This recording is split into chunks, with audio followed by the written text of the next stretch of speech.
بسم اللہ الرحمن الرحیم۔ السلام علیکم ساتھیو، باغ فدق کی تقسیم ایک ایسا تاریخی واقعہ ہے جس کو بنیاد بنا کر آج کل بہت سے مسلمان بھائی بہنوں کو گمراہ کیا جا رہا ہے، اور خلیفہ اول حضرت ابو بکر صدیق رضی اللہ تعالی عنہ اور اہل بیت کے درمیان خاص طور پر سیدہ فاطمہ الزہرا رضی اللہ تعالی عنہ اور حضرت ابو بکر صدیق رضی اللہ تعالی عنہ کے درمیان ایک غیر ضروری خلیج وضع کی جا رہی ہے، جس کا حقیقت سے دور دور تک کوئی تعلق نہیں ہے۔ آج کی ویڈیو میں ہم باغ فدق کے حقائق، مکمل تحقیقات اور مستند روایات کی روشنی میں بیان کریں گے۔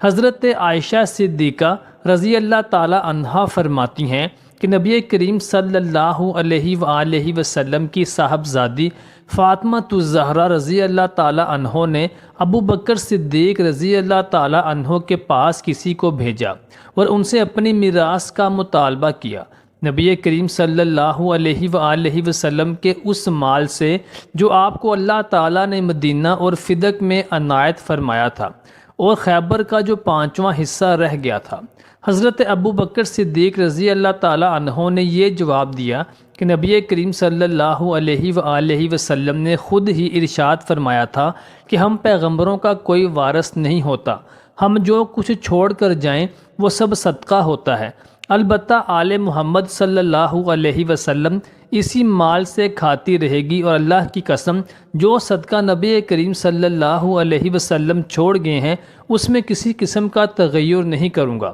جس حال میں وہ آپ صلی اللہ علیہ وآلہ وسلم کے عہد میں تھا اب بھی اسی طرح رہے گا، اور اس میں یا اس کی تقسیم وغیرہ میں بھی وہی طرز عمل اختیار کروں گا جو نبی صلی اللہ علیہ وآلہ وسلم کا اپنی مبارک زندگی میں تھا۔ الغرض ابو بکر صدیق رضی اللہ تعالی عنہ نے سیدہ فاطمہ الزہرا رضی اللہ تعالی عنہ کو کچھ بھی دینا منظور نہ کیا۔ اس پر سیدہ فاطمہ رضی اللہ تعالی عنہ حضرت ابو بکر صدیق رضی اللہ تعالی عنہ کی طرف سے خفا ہو گئیں اور ان سے ترک ملاقات کر لیا، اور اس کے بعد اپنی وفات تک ان سے کوئی گفتگو نہ کی۔ فاطمہ الزہرا رضی اللہ تعالی عنہ آپ صلی اللہ علیہ وآلہ وسلم کے بعد 6 مہینے تک زندہ رہیں۔ جب ان کی وفات ہوئی تو ان کے شوہر علی المرتضیٰ رضی اللہ تعالی عنہ نے انہیں رات میں دفن کر دیا، اور ابو بکر صدیق رضی اللہ تعالی عنہ کو اس کی خبر نہ دی اور خود ان کی نماز جنازہ پڑھ لی۔ فاطمہ رضی اللہ تعالی عنہ جب تک زندہ رہیں حضرت علی رضی اللہ تعالی عنہ پر لوگ بہت توجہ رکھتے تھے، لیکن ان کی وفات کے بعد انہوں نے دیکھا کہ اب لوگوں کے منہ ان کی طرف سے پھرے ہوئے ہیں۔ اس وقت انہوں نے حضرت ابو بکر صدیق رضی اللہ تعالی عنہ سے صلح کر لینا اور ان سے بیعت کر لینا چاہا۔ اس سے پہلے 6 ماہ تک انہوں نے حضرت ابو بکر صدیق رضی اللہ تعالی عنہ سے بیعت نہیں کی تھی۔ پھر انہوں نے حضرت ابو بکر صدیق رضی اللہ تعالی عنہ کو بلا بھیجا اور کہلا بھیجا کہ آپ صرف تنہا آئیں اور کسی کو اپنے ساتھ نہ لائیں۔ ان کو یہ منظور نہ تھا کہ حضرت عمر فاروق رضی اللہ تعالی عنہ ان کے ساتھ آئیں۔ حضرت عمر فاروق رضی اللہ تعالی عنہ نے سیدنا ابو بکر صدیق رضی اللہ تعالی عنہ سے کہا کہ اللہ کی قسم آپ تنہا ان کے پاس نہ جائیں۔ حضرت ابو بکر صدیق رضی اللہ تعالی عنہ نے کہا کیوں، وہ میرے ساتھ کیا کریں گے، میں تو اللہ کی قسم ضرور ان کے پاس جاؤں گا۔ آخر آپ حضرت علی رضی اللہ تعالی عنہ کے یہاں گئے۔ علی المرتضیٰ رضی اللہ تعالی عنہ نے اللہ کو گواہ کیا اور اس کے بعد فرمایا کہ ہمیں آپ کے فضل و کمال اور جو کچھ اللہ تعالیٰ نے آپ کو بخشا ہے سب کا ہمیں اقرار ہے۔ جو خیر و امتیاز آپ کو اللہ تعالیٰ نے دیا تھا ہم نے اس میں کوئی ریس بھی نہیں کی، لیکن آپ نے ہمارے ساتھ زیادتی کی کہ خلافت کے معاملہ میں ہم سے کوئی صلاح مشورہ نہیں لیا۔ ہم رسول اللہ صلی اللہ علیہ وآلہ وسلم کے ساتھ اپنی قرابت کی وجہ سے اپنا حق سمجھتے تھے کہ آپ ہم سے مشورہ کرتے۔ حضرت ابو بکر صدیق رضی اللہ تعالی عنہ پر ان باتوں سے گریہ طاری ہو گئی، اور جب بات کرنے کے قابل ہوئے تو فرمایا کہ اس ذات کی قسم جس کے ہاتھ میں میری جان ہے، رسول اللہ صلی اللہ علیہ وآلہ وسلم کی قرابت کے ساتھ صلہ رحمی مجھے اپنی قرابت سے صلہ رحمی سے زیادہ عزیز ہے، لیکن میرے اور لوگوں کے درمیان ان اموال کے سلسلے میں جو اختلاف پیدا ہوا ہے تو میں اس میں حق اور خیر سے نہیں ہٹا ہوں، اور اس سلسلہ میں جو راستہ میں نے نبی کریم صلی اللہ علیہ وآلہ وسلم کا دیکھا، خود میں نے بھی اسی کو اختیار کیا۔ حضرت علی رضی اللہ تعالیٰ عنہ نے اس کے بعد حضرت ابو بکر صدیق رضی اللہ تعالیٰ عنہ سے کہا کہ دوپہر کے بعد میں آپ سے بیعت کروں گا۔ چنانچہ ظہر کی نماز سے فارغ ہو کر سیدنا ابو بکر صدیق رضی اللہ تعالیٰ عنہ منبر پر تشریف لائے اور خطبہ کے بعد حضرت علی رضی اللہ تعالیٰ عنہ کے معاملے اور ان کے اب تک بیعت نہ کرنے کا ذکر کیا، اور وہ عذر بھی بیان کیا جو علی المرتضیٰ شیر خدا رضی اللہ تعالیٰ عنہ نے پیش کیا تھا۔ پھر علی المرتضیٰ رضی اللہ تعالیٰ عنہ نے استغفار اور شہادت کے بعد ابو بکر صدیق رضی اللہ تعالیٰ عنہ کا حق اور ان کی بزرگی بیان کی اور فرمایا کہ جو کچھ انہوں نے کیا ہے اس کا باعث ابو بکر صدیق رضی اللہ تعالیٰ عنہ سے حسد نہیں تھا، اور نہ ان کے فضل و کمال کا انکار مقصود تھا جو اللہ تعالیٰ نے انہیں عنایت فرمایا۔ یہ بات ضرور تھی کہ ہم اس معاملہ میں خلافت میں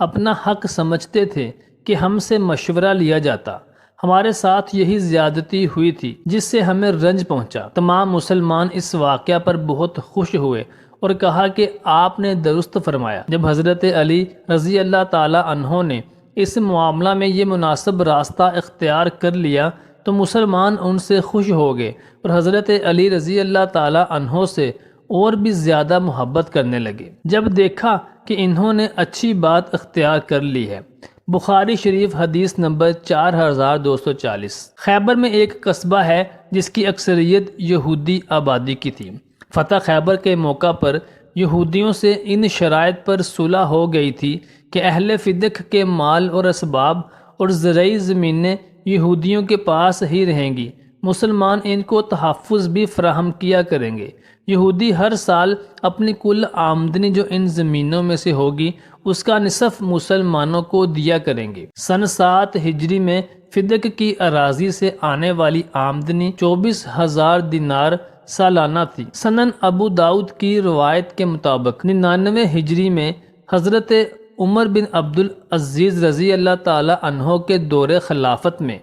فدق کی آمدنی 40,000 دینار تک پہنچ گئی تھی۔ البتہ علماء کرام کے مطابق فدق کی حیثیت مال فے کی تھی، یعنی جو مال دشمن سے بغیر جنگ کے حاصل ہو وہ مال فے کہلاتا ہے۔ اس کے بارے میں اللہ تبارک و تعالی نے قرآن مجید میں کچھ اس طرح سے ارشاد فرمایا کہ جو اموال فے اللہ نے قریظہ، نذیر، فدق،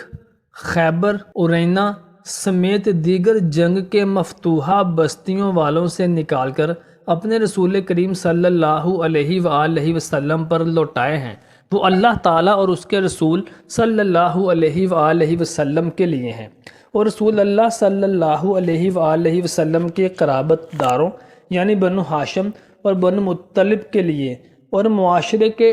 عام یتیموں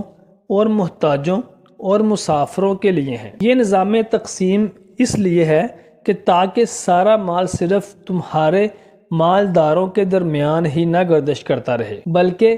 معاشرے کے تمام طبقات میں یہ مال برابر گردش کرے، اور جو کچھ رسول اللہ صلی اللہ علیہ وآلہ وسلم تمہیں عطا فرمائیں سو اسے لے لیا کرو، اور جس سے تمہیں منع فرمائیں سو اس سے رک جایا کرو، اور اللہ تعالیٰ سے ڈرتے رہو، یعنی رسول اللہ صلی اللہ علیہ وآلہ وسلم کی تقسیم اور عطا پر کبھی زبان طعن نہ کھولو،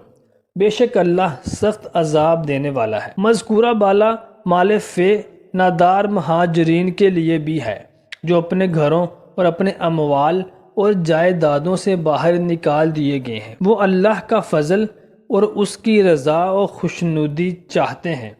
اور اپنے مال اور وطن کی قربانی سے اللہ تعالیٰ اور اس کے رسول صلی اللہ علیہ وآلہ وسلم کی مدد کرتے ہیں۔ یہی لوگ ہیں جو سچے مومن ہیں۔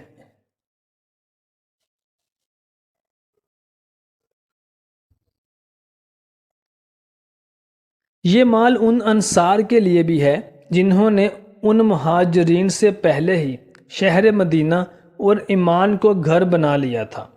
یہ لوگ ان سے محبت کرتے ہیں جو ان کی طرف ہجرت کر کے آئے ہیں۔ الحشر مال غنیمت کے برعکس اموال فے کی ملکیت کسی کو منتقل نہیں کی گئی، بلکہ یہ ریاست کی ملکیت تھی۔ ان آیات کے مطابق مال کی تقسیم حضور نبی کریم صلی اللہ علیہ وآلہ وسلم ریاست کے لیڈر ہونے کی وجہ سے اپنے مبارک زمانے میں کرتے رہے۔ نبی کریم صلی اللہ علیہ وآلہ وسلم کے وصال با کمال کے بعد بھی جب حضرت ابو بکر صدیق رضی اللہ تعالی عنہ ریاست کے خلیفہ بنے تو آپ نے فدق پر قبضہ کیا، نہ کسی سے قبضہ چھڑوایا، اس کے مصارف بھی نہیں بدلے اور نہ ہی ذاتی استعمال میں لائے۔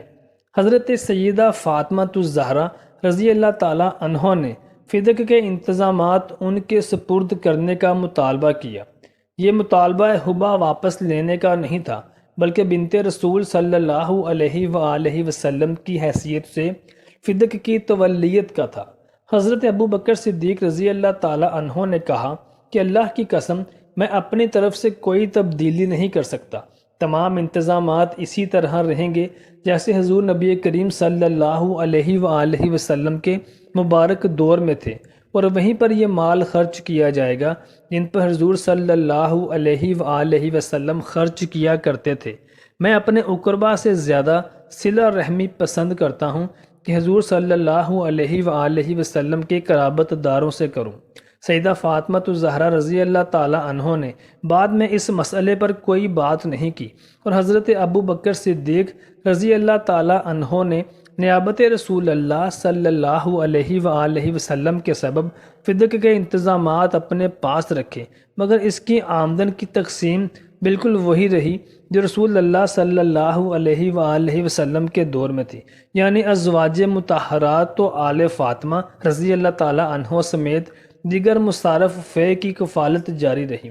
حضرت عمر، حضرت سیدنا عثمان، سیدنا علی اور حسن رضی اللہ تعالی عنہ اجمعین کے دور میں بھی یہی معاملہ رہا جو حضرت ابو بکر صدیق رضی اللہ تعالی عنہ کے دور میں تھا۔ اگر حضرت ابو بکر صدیق رضی اللہ تعالی عنہ کا فیصلہ غلط ہوتا تو حضرت علی رضی اللہ تعالی عنہ اور حضرت امام حسن رضی اللہ تعالی عنہ اس کو بدل دیتے، مگر ایسا نہیں ہوا۔ یہ بھی ایک حقیقت ہے کہ فدق کے مسئلے میں حضرت سیدہ فاطمہ الزہرا رضی اللہ تعالی عنہ معصوم نہیں تھیں۔ حضرت ابو بکر صدیق رضی اللہ تعالی عنہ سے بشری تقاضے کے مطابق ناراض ہوئیں، مگر پیسوں کی وجہ سے ناراض نہیں ہوئیں۔ حضرت فاطمہ الزہرا رضی اللہ تعالی عنہ کی بیماری میں ان کی اجازت سے حضرت ابو بکر صدیق رضی اللہ تعالی عنہ ان کی تیمارداری کے لیے گئے۔ امام بیکی اور اس بابت رقم تراز ہیں کہ جب سیدہ فاطمہ الزہرا رضی اللہ تعالیٰ عنہ بیمار ہوئیں تو حضرت ابو بکر صدیق رضی اللہ تعالیٰ عنہ ان کے گھر تشریف لائے اور عیادت کے لیے اجازت طلب کی۔ مولا علی علیہ السلام نے آپ سے پوچھا کہ فاطمہ، ابو بکر صدیق رضی اللہ تعالیٰ عنہ تشریف لائے ہیں، آپ کی عیادت کی اجازت چاہتے ہیں۔ سیدہ فاطمہ الزہرا رضی اللہ تعالیٰ عنہ نے فرمایا کہ کیا آپ ان سے میری ملاقات کی اجازت دیں گے؟ تو سیدنا علی رضی اللہ تعالی عنہ نے فرمایا کہ ہاں۔ پس سیدنا حضرت ابو بکر صدیق رضی اللہ تعالی عنہ تشریف لائے اور ان کو راضی کیا۔